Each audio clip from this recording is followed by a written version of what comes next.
सुबह की पहली किरण जब वादियों पर पड़ी तो वहां एक अजीब सी खामोशी थी। हवा नहीं चल रही थी और चारों ओर सब कुछ स्थिर था। अचानक वादी हिज्र में एक दर्दनाक चीख गूंज उठी। कोई हिलने डुलने की हिम्मत नहीं कर पा रहा था। तभी एक पहाड़ी चट्टान बीच से फट गई और धूल के साथ से रोशनी फैल गई। इस धुआं धूप के बीच से एक अजीब ऊंटनी बाहर आई, जिसकी मौजूदगी ने हर किसी को कांपने पर मजबूर कर दिया। किसी ने धीरे से कहा, यह साले अल सलाम की निशानी है। ये वादियां कभी उस कौम की थीं जो अपनी नादानी और जुल्म के कारण विनाश की राह पर थी। लेकिन कुछ मोमिन लोग थे जिन्होंने हजरत हूद अली सलाम की बात मानी और उनका पालन किया।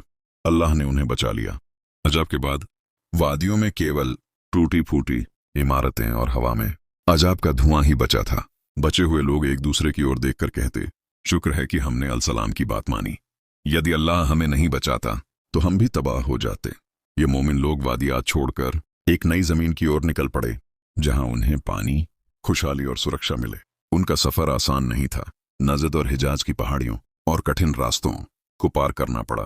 फिर वे एक करीब आबाद इलाके पर पहुंचे, अलुला, जहां पानी के चश्मे, बाग और उपजाऊ जमीन थी। वहीं उनकी नस्ल बढ़ने लगी और धीरे धीरे उनकी औलादें वादी उल हिज्र तक पहुंच गईं, जिसे आज हम मदायन सालह के नाम से जानते हैं। यही कौम समूद का आरंभ था। समूद की नस्ल अजीम थी। अल्लाह ने उन्हें शारीरिक ताकत, बुद्धिमत्ता, हुनर और चट्टानों को तराशने की कला दी थी। वे पहाड़ियों में पूरे शहर तराश लेते और उनकी इमारतें इतनी भव्य होती कि आज भी देखकर लोग हैरान हो जाते हैं। कुरान में बताया गया है कि ये लोग मैदानों में महल बनाते और पहाड़ों को तराश कर घर बनाते थे। उनके शहरों में शहंशाही व्यवस्था थी, बाजारों में रोशनी और जीवन की हलचल, और रात में मशालों से जगमगाहट। वादियों में बाग थे, खजूरों की खुशबू और उपजाऊ जमीन। लेकिन जैसे जैसे उनकी ताकत बढ़ी, उनके दिल में गरूर भी उतर आया। उन्होंने अपने बनाए हुए बुतों को माबूद बना लिया और अल्लाह की ओर से मिली नेमतों को भूल गए। उनका कहने का मतलब था कि हमसे बड़ा कोई नहीं और हमारी ताकत हमें सर्वशक्तिमान बनाती है। उन्होंने कमजोर लोगों पर जुल्म किया, उनके हक छीने और अपने कानून को सर्वोपरि माना। ये सब देखकर लगता था जैसे इंसान ने खुद के बनाए नियमों को अल्लाह के कानून पर भारी कर दिया हो। कौम समूद में फसाद और गुनाह आम हो गया। उनका मशहूर वाक्य था, हम पहाड़ तरस कर घर बना लेते हैं, हमारे सामने कौन टिका सकता है।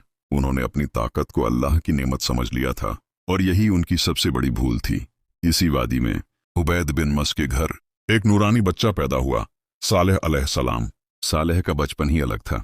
उनके व्यक्तित्व में नरमी, बुद्धिमत्ता, गहराई और हक की ओर झुकाव स्पष्ट था। उनके बुजुर्ग अक्सर कहते, ये लड़का आम नहीं, इसमें सोच की गहराई है। जब वह जवान हुए तो उनका रवैया पूरी तरह अलग था। दुनिया की चमक उन्हें आकर्षित नहीं करती थी। वह अक्सर अकेले समय बिताते और अल्लाह की याद में मग्न रहते।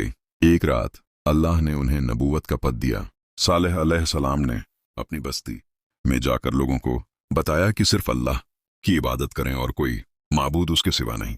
कौम के सरदार हंस पड़े। उन्होंने कहा, तुम्हारे बचपन में हम तुम्हें बुद्धिमान दोस्त मानते थे और अब तुम हमें हमारे माबूदों से रोक रहे हो।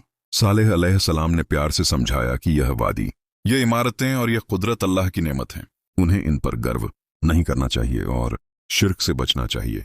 लेकिन कौम ने उनकी बातों को नकार दिया और चुनौती दी। कौम के सरदारों ने सालेह अलैहिस्सलाम की बातों को चुनौती दी और कहा, अगर तुम सचमुच नबी हो तो हमें कोई निशानी दिखाओ। उन्होंने सालेह से कहा कि वे पहाड़ी चट्टान के भीतर से एक जिंदा ऊंटनी निकालकर दिखाए। सालेह अलैहिस्सलाम ने प्यार और धैर्य के साथ कौम के पास जाकर पहाड़ी के पास खड़े हो गए और अल्लाह से दुआ की, हे रब, तू गवाह है, अपनी निशानी जाहिर कर। तभी एक लम्हे में पूरी वादी का रंग बदल गया। पहाड़ बीच से फट गया और धूप और धूल के बीच से एक अजीम ऊंटनी बाहर आई। यह कोई साधारण ऊंटनी नहीं थी। कुरान में इसे नाकतुल्लाह यानी अल्लाह की ऊंटनी और एक आयत के रूप में वर्णित किया गया है। उसकी हैरत अंगेज मौजूदगी और आकार ने कौम की आंखों को चौंका दिया। यह मौजज़ा यहीं रुकता नहीं था।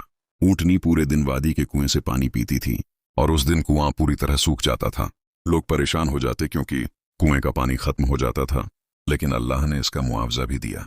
अगले दिन वही कौम ऊंटनी के दूध से तृप्त हो जाती थी। इतना दूध कि हर घर, हर जानवर और हर बच्चा अपनी जरूरत पूरी कर लेता था। इसका मतलब था कि एक दिन ऊंटनी का पानी और अगले दिन लोगों का पानी। यह अल्लाह की योजना थी, एक इम्तिहान और एक शिक्षा। लेकिन कौम समूद ने इस इम्तिहान को भी बर्दाश्त नहीं किया। उनके सरदारों का गर्व फिर से उभर आया। उन्होंने कहा, हमारी आज़ादी छीन ली गई है, अब एक ऊंटनी हमारे पानी पर हुकूमत करेगी। जब कुछ लोग ईमान लाने लगे तो सरदारों ने हिरासत और लालच के साथ साजिश रची। उन्होंने तय किया कि इस निशानी को मिटा देना चाहिए ताकि सालेह की इज्जत भी मिट जाए और उनका प्रभाव खत्म हो जाए।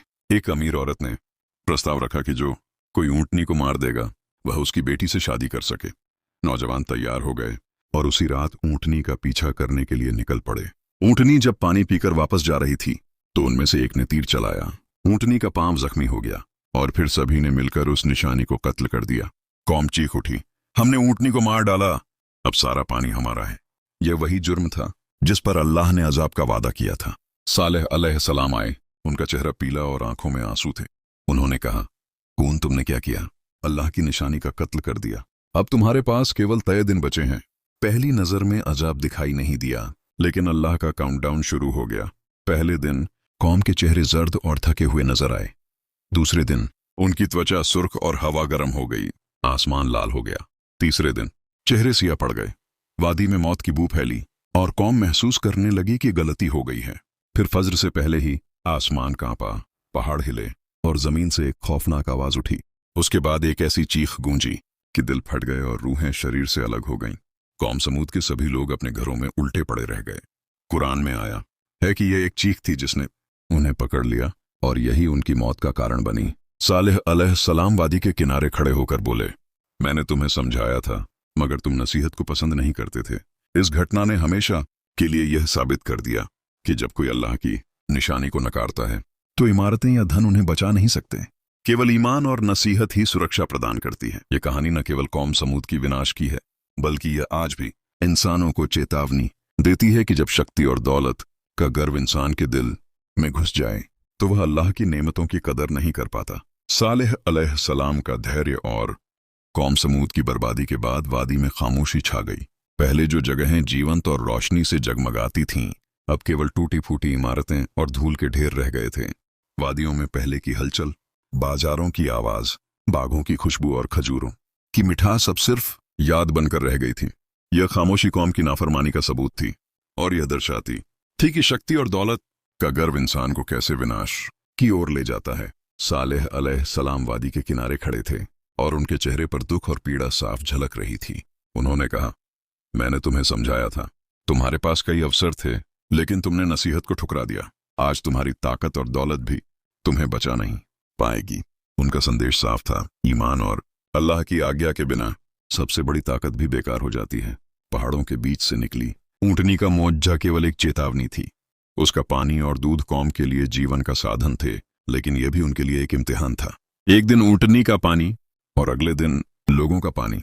इस व्यवस्था ने उन्हें यह सिखाया कि अल्लाह की नेमतें इंसान की समझ और संयम के बिना सुरक्षित नहीं रह सकती। कौम ने इसे नजरअंदाज किया और परिणाम उनकी आंखों के सामने था। जिन लोगों ने सालेह अलैहिस्सलाम की बात मानी थी वे अपनी जान बचाने में सफल रहे। उन्होंने पहाड़ियों और दूरस्थ इलाकों की ओर भागकर अपने जीवन को सुरक्षित किया, मगर जो लोग अपनी ताकत और दौलत पर गर्व करते रहे उनका अंत भयावह था। इस विनाश ने यह स्पष्ट कर दिया कि अल्लाह की आज्ञा के बिना इंसान अपनी बनाई हुई सुरक्षा और संपत्ति में भी सुरक्षित नहीं रह सकता। सालेह अलैहिस्सलाम की शिक्षा केवल उस समय की कौम के लिए नहीं थी, यह हर समय और हर इंसान के लिए थी। यह हमें याद दिलाती है कि न केवल शक्ति और दौलत बल्कि ज्ञान और हुनर भी तभी मूल्य रखते हैं जब उन्हें अल्लाह की आज्ञा और हुक्म के अनुसार इस्तेमाल किया जाए। यदि इंसान अपने गुणों और संपत्ति पर गर्व करने लगे और उन्हें खुद का अधिकार मानने लगे तो यही गर्व उसकी बर्बादी का कारण बन सकता है।